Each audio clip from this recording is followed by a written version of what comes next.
¿Cuáles son, en su opinión, los tres mayores retos de las negociaciones al momento y cuáles son sus implicaciones para América Latina? Bueno, el mayor reto que tenemos ahora es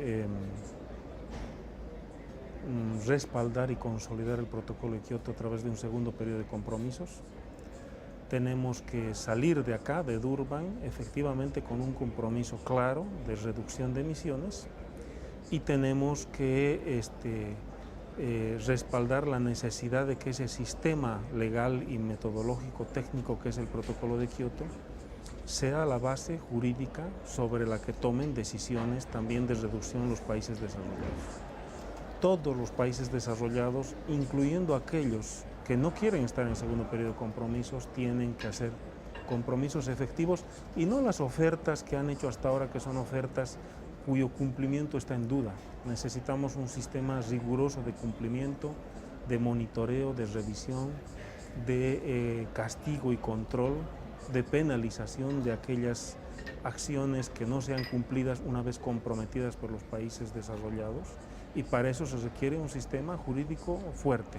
El protocolo de Kioto es ese instrumento y no podemos irnos sin ese protocolo. Pero también está el reto de constituir los otros elementos que forman parte del marco institucional y jurídico del cambio climático.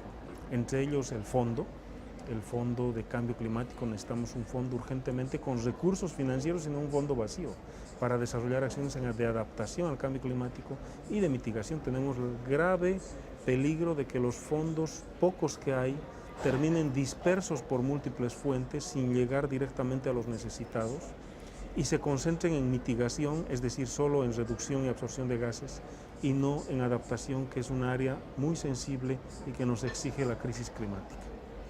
¿Cuáles son las perspectivas de Bolivia sobre la propuesta presentada por el Comité de Transición para el diseño del Fondo Verde?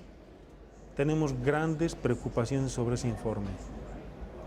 No compartimos absolutamente algunos de los temas de ese informe.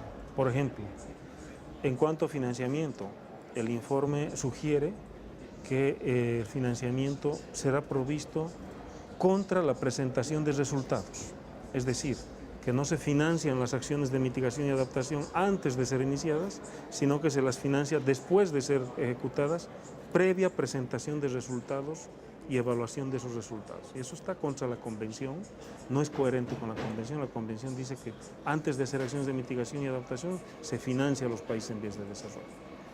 Segundo, nos preocupa este enfoque privado en el diseño del fondo que está expresado en este informe. Se crearía una suerte de entidad privada que canalizaría los recursos para adaptación y mitigación a otras entidades privadas. Y no nos parece coherente que tengamos una entidad privada haciendo el trabajo de nuestros estados, ¿no? Entonces, privados dando plata a privados, pero además contratados para hacer el trabajo del fondo, y el fondo no debería tener este criterio. Nos preocupa adicionalmente el vínculo del fondo con la COP, que es la Conferencia de Países, que equivale a una asamblea de países.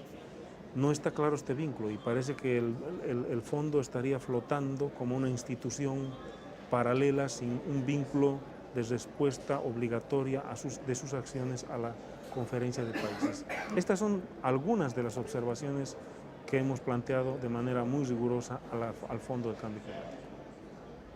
¿Cómo ve el proceso de incidencia de la sociedad civil en las negociaciones?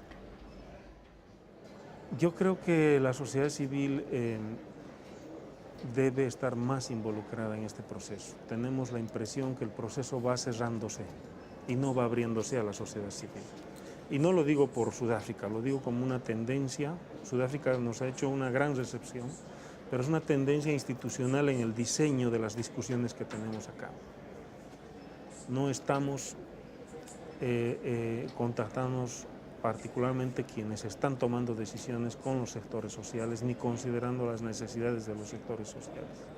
Y eso nos preocupa. Necesitamos una mayor participación de la sociedad civil y una presión intensa, fuerte de la sociedad civil para lograr mayores ambiciones en la reducción de gases y cumplir con lo que es el mandato de Bali, que es el diseño, entre otras cosas, del mecanismo de financiamiento, de tecnología, la definición clara sobre temas de temperatura, sobre los principios que deben guiar el marco jurídico en cambio climático en el largo plazo.